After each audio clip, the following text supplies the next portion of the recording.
Hello everyone, this is Mamta and you are watching success point plus. Success point plus में मैं आपका स्वागत करती हूं और आज इस वीडियो में हम डिस्कस करने वाले हैं सीटेट एग्जाम के बारे में। सीटेट एग्जाम 2023 की हम बात करेंगे। देखिए, सीटेट का जो एग्जाम जो डेट है वो आपकी आ चुकी है। एग्जाम डेट आपकी 20/8/2023 यानी कि 20 अगस्त को आपका एग्जाम जो है होने वाला है। संडे आपका जो है रहेगा।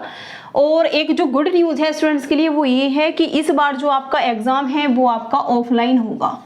जी हाँ, आपका एग्जाम ऑफलाइन होने जा रहा है, क्योंकि लास्ट 2 और 3 टाइम से जो है ये एग्जाम आपको ऑनलाइन देखने के लिए मिल रहा था, जिसमें जो स्टूडेंट्स हैं उनको काफ़ी जो है प्रॉब्लम्स जो है हो रही थी, काफ़ी परेशानियों का सामना उनको जो है करना पड़ रहा था, क्योंकि उनकी जो सेंटेंस हैं वो जो है अदर स्टेट में भी बनाए जा रहे थे। आने जाने में भी बच्चों को दिक्कत होती थी और जो ऑनलाइन मोड होता है उसमें जो है सेंटर्स कम ही बन पाते हैं, तो वहाँ टाइम भी जो है बच्चों को शॉर्ट पड़ जाता है। लेकिन इस बार जो है आपका ऑफलाइन ही जो है एग्जाम होने वाला है।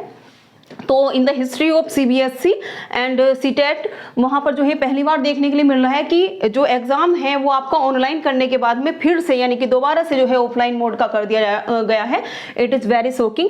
लेकिन देखिए, यहाँ जो है कुछ जो स्टूडेंट्स हैं, कुछ जो न्यू स्टूडेंट्स हैं वो, और कुछ जो पुराने स्टूडेंट्स हैं यानी कि जो पहले से प्रिपरेशन में लगे हुए हैं सीटेट एग्जाम को क्रैक करने के लिए, उनके मन में कुछ जो है क्वेश्चन जरूर आते हैं और उनके डाउट भी रहते हैं। उन्हीं डाउट को क्लियर करने के लिए मैं ये वीडियो आपके लिए लेकर के आई हूँ।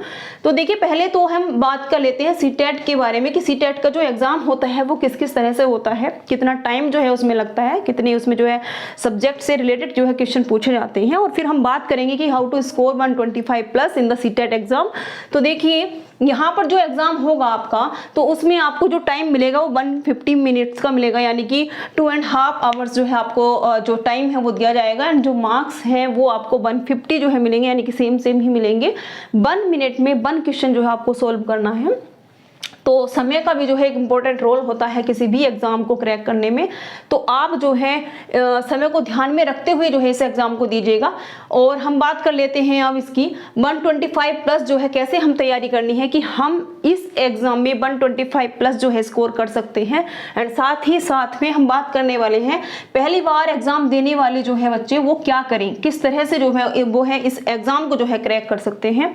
एंड हमें जो है किन किन बातों का ध्यान रखना है, किन किन चीजों पर हम फोकस कर सकते हैं जो कि हमें जो है काफी हेल्प दिलाने वाले हैं। देखिए स्टूडेंट्स, वैसे तो जो ये एग्जाम है आपका सीटेट का, तो उसमें केवल आपको क्वालिफाइंग मार्क्स ही लाने होते हैं, जिससे आप जो है क्वालिफाई हो जाते हो, कर लेते हो उसको, तो आप आगे जो है किसी भी टीचिंग एग्जाम में जो है बैठ सकते हो, उसको क्रैक कर सकते हो और अपनी जॉब पा सकते हो। लेकिन स्टूडेंट्स जब सीटेट का एग्जाम देते हैं तो उसके बाद में उनको सुपरटेट या फिर एनवीएस केवीएस का भी जो है एग्जाम देना होता है, तो इसीलिए वो ये चाहते हैं कि हम अच्छे से अच्छे यानी कि ज्यादा से ज्यादा जो है मार्क्स इस एग्जाम में लेकर के आए।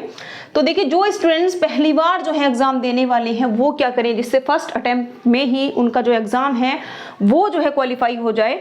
तो देखिए, यहाँ पर आपको कुछ जो है पॉइंट्स को ध्यान में रखना है और उस तरह से आपको जो है अपनी तैयारी करनी है। जो जो पॉइंट मैं बता रही हूँ ये काफी जो है हेल्पफुल होने वाले हैं आपके लिए, तो प्लीज वीडियो को जो है लास्ट तक देखिएगा एंड चैनल को भी सब्सक्राइब कर लीजिएगा। तो देखिए, पहली बात तो ये कि आपको सबसे पहले सिलेबस का पता होना चाहिए। ऐसा नहीं है कि आपको सिलेबस का पता ही नहीं है, आपने सिलेबस चेकआउट ही नहीं किया है। चेक नहीं करोगे तो आपको कैसे पता लगेगा कि सिलेबस में है क्या।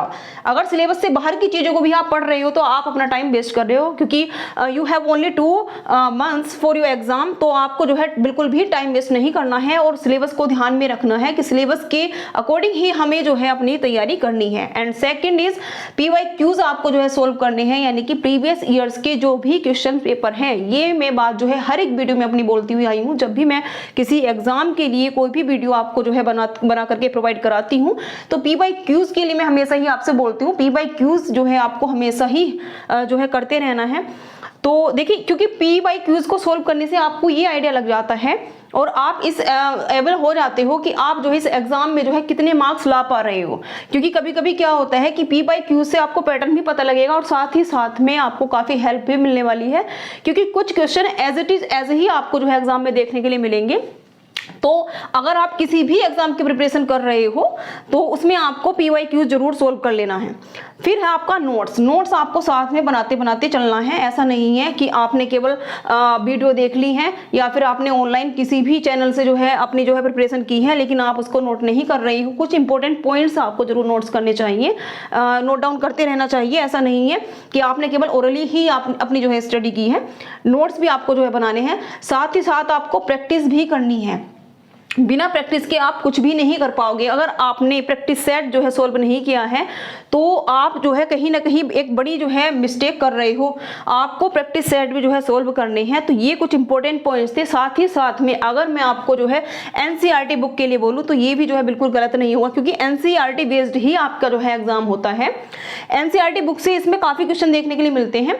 अगर 1st to 5th की मैं बात करूँ तो इसमें आपको CTP मिलेगा, EVS मिलेगा एंड आपको दोनों ही लैंग्वेज यहाँ पर देखने के लिए मिलेंगी, हिंदी एंड इंग्लिश, एंड साथ ही साथ में आपको मैथ्स भी देखने के लिए मिलेगा। और यहाँ पे जो है NCERT से डायरेक्टली क्वेश्चन पूछे जाते हैं।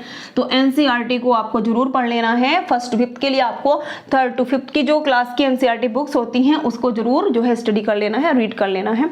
एंड जो एक इम्पोर्टेंट चीज है वो है आपकी concept and practice. It is very important because जो कॉन्सेप्चुअल जो पॉइंट्स होते हैं या फिर कोई भी जो टॉपिक हैं, अगर उसके कॉन्सेप्ट ही क्लियर नहीं है तो आप जो है एग्जाम में नहीं कर पाओगे। क्योंकि एग्जामिनर जो है क्वेश्चन जो है ऐसे नहीं देगा कि बिल्कुल डायरेक्टली जो है आपको उसके ऑप्शन दे दिए गए हैं और आपने जो है उसको सही कर दिया है। अगर कॉन्सेप्ट क्लियर है तो आप जो है एग्जाम में अच्छे से जो है कर पाओगे। एंड साथ ही साथ में प्रैक्टिस, आपको केवल 2 पॉइंट्स पे ध्यान देना है। अगर किसी बच्चे के पास ज़्यादा समय नहीं है, उसने पहले से जो है कुछ भी नहीं पढ़ा है, उसको इन सब के बारे में कुछ भी नहीं पता है, तो वो क्या करेगा, उसको केवल कॉन्सेप्ट जो है स्टडी करने हैं, कॉन्सेप्ट पढ़ने हैं। कॉन्सेप्ट जितने ज़्यादा से ज़्यादा जो है टाइम से आप पढ़ोगे, मैं ये नहीं कह रही हूँ कि आप केवल 1 बार पढ़िएगा, 2 बार पढ़िएगा, आप 5 बार 6 बार 10 बार जो है कॉन्सेप्ट को पढ़िएगा, लेकिन कॉन्सेप्ट जो है आपका वो क्लियर होना चाहिए। कॉन्सेप्ट अगर आपको अच्छे से आ गया है, साथ ही साथ में अगर आप प्रैक्टिस में भी जो है अच्छा कर पा रहे हो, प्रैक्टिस सेट आप लोग जो है क्लियर कर रहे हो, तो यही जो 2 पॉइंट हैं इन्हीं से जो है आप CTET एग्जाम जो है क्वालिफाई कर लोगे। 100% एमडीएम श्योर की आप 100% जो है इसी कॉन्सेप्ट को और प्रैक्टिस सेट को जो साथ में लेकर के आओगे तो आप जो है CTET एग्जाम जो है क्रैक कर लोगे। तो ये कुछ इंपॉर्टेंट पॉइंट्स थे। देखिए पहले आपका एग्जाम जो है CBT बेस्ड होता था, कंप्यूटर बेस्ड होता था, लेकिन अभी जो है फिर से जो है पेन पेपर टेस्ट आपका जो है हो गया है। तो ये आपके लिए अच्छी बात है। आपको PYQ जरूर सोल्व करने हैं, साथ ही साथ में अपने जो प्रैक्टिस सेट है वो भी साथ में लगा लेने हैं। ऐसा नहीं है कि केवल आपने PYQ कर लिया है और प्रैक्टिस सेट ही लगा लिए हैं। आपको कॉन्सेप्चुअल भी जो है होना चाहिए, आपको कॉन्सेप्ट भी क्लियर होने चाहिए और प्रैक्टिस भी आपको साथ में करनी है। और आपके आई होप आप सभी के अच्छे मार्क्स आएंगे। Thanks for watching this video.